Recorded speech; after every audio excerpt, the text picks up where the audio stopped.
welcome to the video notes for Monday the 16th. We're going to do slides number 9 through 12. So again, this is Monday the 16th for the notes. Hope everybody's doing well. And let's go ahead and get started. So we ended up talking last time about a couple of major ideas. First one was normal force. And we said that normal force is probably the most uncomfortable and uncommon for us to think about because we don't give it any credit at all because it's just so normal and so around us that we just kind of take it for granted.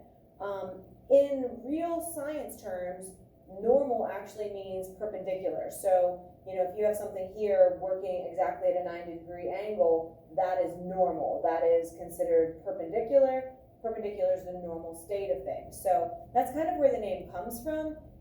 To us, it's not very normal because we don't ever think about the normal force. So as I'm standing here, gravity's pulling me down, but the normal force is pushing up against gravity and it is balancing it, which is why I'm not being sucked through the floor, meaning that gravity would be stronger, or I'm not levitating up, meaning that the normal force would be stronger in beating gravity. The only thing that is tricky about normal force is the idea that the normal force is always going to be perpendicular to the surface. So if the surface is flat, then it's going to push right up against gravity, which is pushing down. What changes is when there's a slope, because normal force still stays perpendicular. So the gravity that's coming down is going to feel stronger, which is why it feels like you're getting pulled down a hill when you are, on a hill, right? When you're on that slope. Because your normal force is not canceling all of gravity out. Typically, they're going to cancel out when they are exactly perpendicular to each other like this. But if the surface is at a slant, then the normal force is going to work perpendicular. So if this is my normal force, it's working perpendicular. So it feels like gravity is stronger because not all of gravity is getting canceled out by the normal force. And so that was kind of probably the main possibly tricky idea from the material that we talked about to introduce contact forces. So contact forces need a touch, right? There has to be contact, which is why they're called contact forces. It's a push and it's a pull.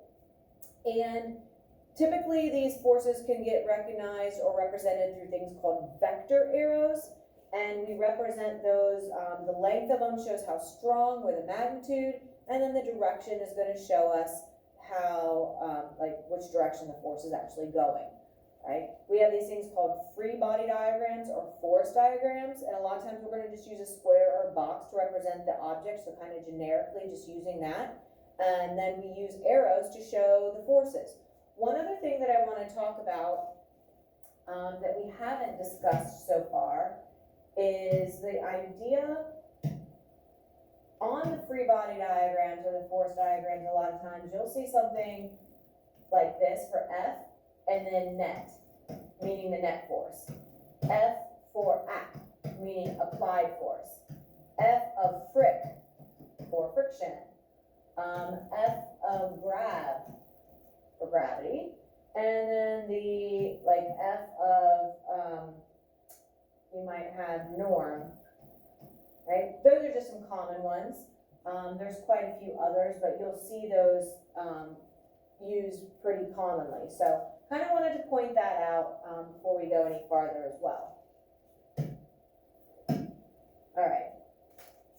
So, and you'll see these in the Quizlets and on the Gib kits as well. So wanted to make sure that you kind of understand that idea. So net forces, that's kind of where we are. Remember, the net force is the sum or all the forces that are acting on an object. And so we're going to see how strong these are, obviously sometimes with numbers, sometimes with those vector arrows, the lengths or the widths, right? And then the direction that they're acting. And the forces can create a net force of 0 if they are equal in strength and act in opposite directions. So we'll look at some, there we go. We call these balance forces. So if you have a vector that's 5 to the right, and 5 to the left, they're canceling each other out. They're balanced. You're not going to get a change in motion because they're equal, okay? And we'll look at a bunch of examples of these. So balance forces. If all the forces are balanced by equal forces in opposite direction, then the object will maintain its current motion. Here's the thing that's tricky. You can have balanced forces and have something that's still in motion. It's like setting your speed on cruise control. So balanced forces means no change. So you have here, this person's pushing equally to the right as this person's pushing equally to the left. You can see those vector arrows are the same length, same size, but they're in opposite directions. They're canceling each other out. So there is no change in this object's motion. So if this is at rest, it's going to stay at rest. If it was moving, it would keep moving in the same direction that it was moving to begin with. Same thing here. This little toy car, it's feeling equal forces, pushing the same here as it is here. You're getting no change in this motion. So if the object is not moving, it's going to stay not moving. If the object is moving, it will continue moving. It's going to be in the same speed and the same direction. And so typically people will get the idea confused thinking that if forces are balanced, that there's no motion at all. There's something called inertia that we're going to talk about here in a minute. And inertia says that an object's going to continue doing whatever it is it's doing, all right, until something else makes it change. So if these forces are balanced and this box is sitting there, it's not going to change because it's experiencing equal forces on it. If the object is moving, so if something is in motion, it's going to continue moving unless something causes it to speed up or something causes it to slow down. But it's reached a point where it's going to be continual the way it is. And so we'll watch a few videos that are linked with today's information that should help. And there's a few little game simulation sites that I'm going to show you that will kind of show this. The idea of balanced forces is very easy. The idea that an object can have balanced forces but be in motion kind of can be a little confusing sometimes. So just be aware of that. So the tendency of an object to resist any change in motion is inertia. So inertia is a very weird word, but it's a pretty simple idea. And so you see the study jam up here. It is linked, so make sure you take a look at that. So this is Newton's, one of his very famous laws of motion, that if an object is at rest, it will stay at rest. If it is in motion, it tends to stay in motion. So if you watch this little simulation, you have this truck and it has a ladder on the top. Well, the truck stops, but the ladder doesn't. The whole reason that the ladder doesn't stop is because it is not part of the truck. It wasn't tied down, and so it never got the memo that the truck stopped. It continued to go. So it was going to continue to go until another force acted on it. Well, at the point it leaves the van, gravity starts acting on it, which is why it falls down. If there was no gravity, then that ladder would just continue on because nothing would have told it to stop. It, like I said, it did not get that memo. Okay? So this is part of the reason why we wear seatbelts, right? Because we are not part of the car. We feel like it, so whatever the car is doing, we're doing. Problem is, if we are not attached through that seatbelt to the car, if the car would come to a sudden stop, we are not going to get that memo, and we're going to continue the same motion that we were experiencing before the car stopped, which is why we would continue to move even though the car had not. So we would, unfortunately, kind of end up like that ladder. The more mass an object has, the more inertia it has, because think about it, it's harder to get an elephant to stop than a mouse, right? If you're trying like an elephant's running away and you're trying to hold it and keep it from running, you're not going to hold an elephant back, right? But you could keep a mouse right under control because it has a lot smaller mass.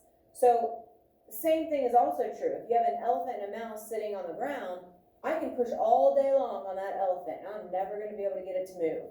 It's going to continue to do what it's doing, which is nothing. It's at rest, right? But that mouse, even though it's sitting there, I can apply a force that's great enough to shove that mouse and get it to move. I just can't push the elephant hard enough to get it to move. So it's going to stay at rest if it's resting, and it's going to get moving if it's moving. So you think, well, it's kind of confusing a little bit sometimes because you think, well, you know, isn't it easier for me just to stop than it is to keep going? Well, not necessarily. Think about being on ice, right? If you have motion and you're on ice, a lot of times all you want to do is stop. Like if you're, walking across the sidewalk and it's all covered with ice and you don't realize it, you're trying everything you can to do to stop and you can't. So if you think of ice, sometimes that helps. Okay, and we'll watch a few videos that kind of show some of that too. All right. So this is Newton's first law of motion, inertia.